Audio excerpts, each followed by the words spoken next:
Baik, terima kasih. Enak banget ya Gus ya, jawabnya sambil baca catatan tadi. Saya catat sedikit. Yang penting ini bukan catatan Mahkamah Konstitusi. Saya lagi nyari jawabannya Prof. Mahfud.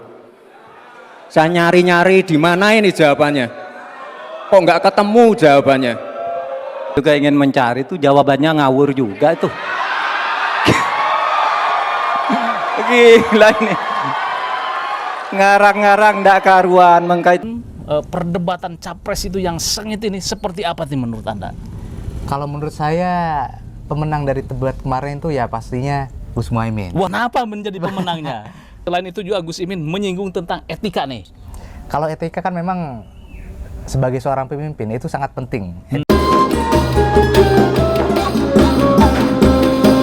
Assalamualaikum warahmatullahi wabarakatuh. Waalaikumsalam warahmatullahi wabarakatuh. Pemirsa, saya sekarang berada di Pasuruan, dapilnya Gus Hilman. Nah, Gus Hilman itu dapilnya di mana, Gus? Pasuruan Probolinggo, dapil 2, Jawa Dapil Timur. 2. Nomornya nomor apa, Gus? Nomor berapa? 7. Nomor 7. Nomor Waduh. 7. Sama dong dengan Ronaldo. Cocok itu ya, cocok. Saya dengan Ronaldo. Tuhan pun membuat langit dan bumi dalam 7 lapis. Langit ke-7 Langit ya. ke-7. Jadi nomor Semuanya 7. 7. Nomor 7 itu nomor keramat. Ya. Ingat Ronaldo, ingat Gus Hilman. Ingatnya yang jago-jago aja ya. Ingat yang jago. Jadi nomor 7 biasanya dipakai oleh anak muda dan jagoan. Saya yakin Gus Hilman masuk ke Pasuruan sudah memperhitungkan. Wah, nomor 7 nanti di 14 Februari 2024 melenggang ke Senayan. Amin, amin ya. Luar biasa nih. Oke, saya jauh-jauh dari Jakarta ke Pasuruan. Berarti ada sesuatu yang dahsyat. Menemui seorang anak muda yang punya talenta. Enggak kaleng-kaleng, beliau juga adalah putra dari Wakil Ketua MPR RI, Pak Jajul Pawain. Apa kabarnya Pak Kiai? Ada Sama magnet dulu. nih. Salaman dulu, Pak. Oke Gus, kemarin malam itu debat sengit ini Benar, sangat sengit. antara Gus Imin, Mas Gibran, kemudian Prof. Mahfud. Benar, dari ketiga pasangan ketiga ini pasangan ya. Namun perdebatan capres itu yang sengit ini seperti apa sih menurut Anda? Kalau menurut saya pemenang dari debat kemarin itu ya pastinya Gus Muhaimin. Waduh, Gus Muhaimin luar nomor biasa. Kenapa menjadi pemenangnya? Karena beliau itu lebih lepas, lebih terlepas, jadi tidak ada hambatan-hambatan. Iya. Jadi semuanya dia lepas, semua gagasan, semua visi misi beliau, semua unek-uneknya beliau dia lepas pada malam itu. Sama juga dengan Prof. Mahfud. Lepas gitu kan ya? Semuanya lepas. Iya, tidak ada Set aja. tedeng aling-aling gitu kan ya. Benar. Iya. Walaupun Semuanya menghadapi lepas. Mas Gibran ya. Benar, jadi tidak perlu takut. Gak perlu takut. Tidak itu. perlu takut sama anak juragan ini. Tidak perlu takut lagi. Ini yang kita lihat Gus itu ya.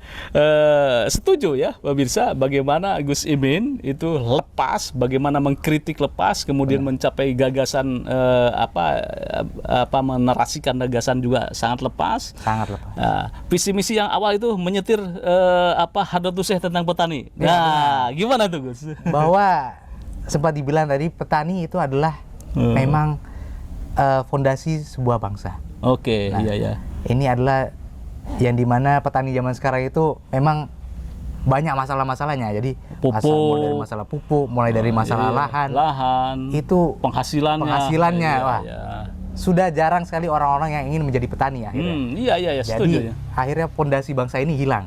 Betul, ya. Karena hilangnya fondasi bangsa, hilangnya fondasi pangan, jadi tidak terurus lah akhirnya. Ya, itu di situ gitu ya. Jadi Anda ke Dapil Pasuruan itu bagaimana realitas petani di Pasuruan? Nah, berarti ini sangat relate ya. Sangat dengan real, kondisi yang- memang kondisinya pupuk itu sulit, memang kondisinya lahan itu kecil dan penghasilan juga tidak sebanding.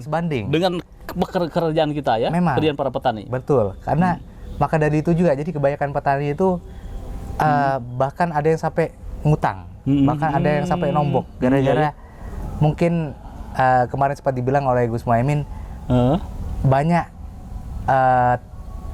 petani-petani yang hasil panennya itu tidak dapat dipanen karena memang gagal panen lah istilahnya. Iya, Gagal iya, panen oke, ataupun iya. sampai gagal tanam.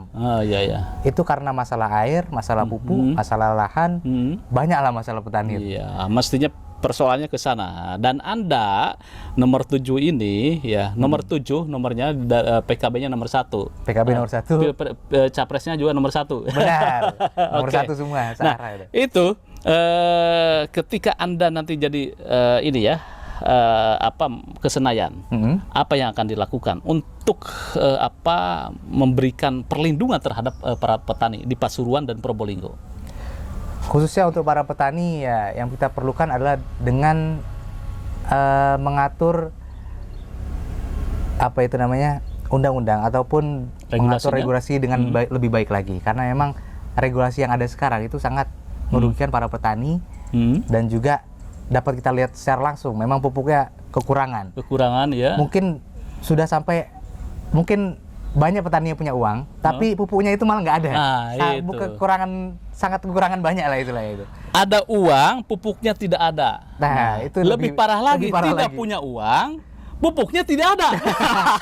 Dan punya semuanya akhirnya. Jadi buat apa problem. jadi petani akhirnya gitu. Nah, inilah problem yang harus dihadapi oleh pemimpin bangsa, termasuk Gus Hilman ini. Benar. Jadi untuk kemajuan pertanian di Probolinggo dan Pasuruan itu menjadi salah satu concernnya ya Gus ya. Benar. Sesuai dengan visi misi Gus Imin ya. Benar, sesuai dengan visi misi Amin gitu. Ya, amin. Selain itu juga Gus Imin menyinggung tentang etika nih. Kalau etika kan memang sebagai seorang pemimpin itu sangat penting. Etika itu nomor 1. Iya. Nomor kedua itu baru kecerdasan lah, bisa dibilang gitu. Etika baru kemampuan atau kecerdasan. Jadi kalau pemimpin tidak ada etikanya itu kan sulit juga ini. Iya. Jadi akhirnya segala hal dia lakukan tanpa memikirkan etika, hanya menggunakan akal logisnya dia saja. Jadi tidak memikirkan orang-orang lain. Akhirnya yang lain tergerus, dan juga dapat kita lihat contohnya di debat kemarin malam, banyak mungkin etika-etika yang terlanggar mungkin ya, bisa dibilang begitu.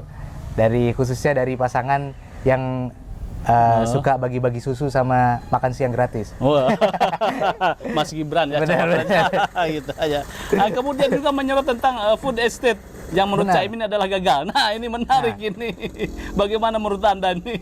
Karena memang food estate sendiri itu tidak menyangkut pautkan para petani desa. Oke, jadi petani di sekitar begitu kan? Benar, tidak ada sangkut pautan para petani, tidak ada sangkut paut ataupun minim lah sangkut pautnya para keterlibatan petani, ya, memperlibatkan ya, ataupun dengan masyarakat adat. Minim, jadi ya. yang dilibatkan di situ adalah perusahaan-perusahaan kebanyakan. Nah, tentunya para petani kan pastinya tahu lah apa yang dapat ditanam di daerah tersebut. Jadi bukannya langsung mengundulkan sekian ribu hektar hutan dan langsung ditanam dengan satu tanaman saja, mungkin tanam singkong, tanam jagung, gitu.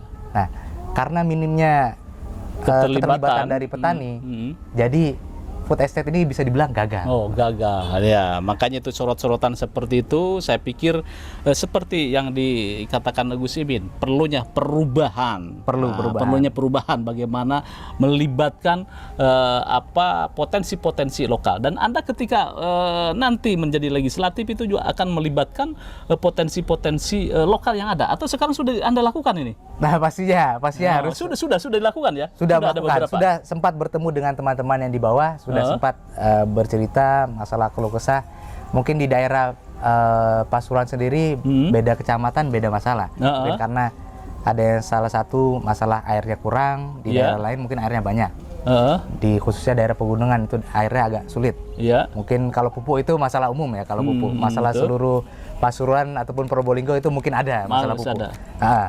Kalau masalah air, masalah lahan, itu masalah tergantung tempatnya masing-masing. Nah, kalau untuk petani sendiri mungkin bukan hanya masalah itu saja ya, masalah pendapatannya juga. Pendapatannya. Jadi, terbatas pendapatan petani itu. Mungkin hanya juragan-juragannya saja yang gede yang ya, besar-besar. yang mendapatkan ini ya. Iya. Oke. Yang dapat ataupun tengkulak-tengkulaknya bisa Tengkulak begitu. ya, oke. Jadi Anda nanti hadir bagaimana regulasi ini dikawal, kemudian juga merealisasikan agar petani-petani di daerah Probolinggo dan Pasuruan itu lebih sejahtera, Benar. begitu ya? Oh ya, oke. Harus mensejahterakan petani itu. Ya ini ramai Gus, ketika Mas Gibran berhadapan dengan Prof Mahfud, yaitu tentang apa namanya? Green inflation. Nah, susah juga saya ngomongnya. Agak repot ini Agak apa yang repot. ditanyakan ya. Nah itu, nah ini yang menjadi menarik kata Pak Mahfud itu ya. Itu pertanyaan receh itu nggak usah dijawab itu. Gitu. Nah ini kenapa tuhnya ini kelihatannya Mas Betul. Gibran. Green inflation itu kan sama saja kayak menanyakan definisi salah satu hal ya. Jadi kalau masuk ke pertanyaan, masuk ke debat cawapres itu saya rasa kurang cocok. Kurang Memang cocok. Ya. Itu lebih cocok masuk ke Cerdas cermat. cerdas cermat ataupun pertanyaan dari mahasiswa ke dosennya itu ya, mungkin ya. Jadi kalau menurut Anda tepat ya ketika Gus Imin mengatakan bahwa inilah forum debat cawapres. Benar. Tentang debat cawapres itu tentang apa? Tentang gagasan, tentang narasi, tentang kebijakan itu ada, bukan persoalan yang remeh-temeh. Nah, ini dasar. Jadi Anda mengatakan secara keseluruhan itu dimenangkan oleh si Caimin karena Caimin bisa merangkul atau merangkum berbagai persoalan tadi malam ya. Benar. Iya. Seluruh persoalan pertanian, masyarakat adat ataupun energi semuanya dapat masuk. dirangkum oleh Caimin. Iya ya, luar biasa ini ya. Oke, terakhir ini Gus ini ya. Ketika Mas Gibran celingukan, waduh, saya mencari-cari nih. Mana ini jawabannya Prof Mahfud? Kok tidak ada? Tidak ada cari-cari dia ya. Cari. Ini gimana nih? Di Twitter itu disebut songong ini. Nah, menurut Anda bagaimana nih? Ya seperti yang dibilang oleh Caimin kemarin malam. Ini tentang etika. Nah, Iya, bagi pendukungnya ya wah, ini luar biasa Mas Gibran itu kan ya. Benar. Bisa mengalahkan seorang profesor. nah, dipikir dia yang paling pintar ya. Ya, oke Gus. Konklusinya bahwa dari perdebatan cawapres tadi malam, pada Suka TV juga membuat polling pada Suka TV 80% dimenangkan oleh Gus Imin dan ada 92% ini polling kalau tidak berubah ya, mengatakan bahwa perlakuan Mas Gibran ketika celangak-celinguk mencari jawaban Pak Mahfud gituan ya. Nah, itu dianggap songong. Setujukah Anda? Nah, ternyata 92% mengatakan setuju bahwa itu ada tindakan songong. Banyak yang setuju ternyata tindakan songong ini. Jadi Anda nanti kalau udah masuk di Senayan atau sekarang pun, kesongongan itu jangan dipelihara, Gus. Bener. Nggak boleh ada Hindari itu songong. kesongongan. Itu harus langsung diselepet. Akhirnya kemarin malam langsung diselepet sama Caimin ya. Ya, pemirsa pada Suka TV, demikian bincang-bincang santai saya bersama Gus Hilman, tokoh muda, anak muda yang concern, yang berani terjun ke politik praktis sebagai calon legislatif DPR RI dari PKB nomor 7. Nomor 7, sebelum kita coblos, tanggal 14 saya mencoblos dulu minuman Gus Hilman. Coblos minumnya dulu. Muhammad Hilman Mufidi nomor 7.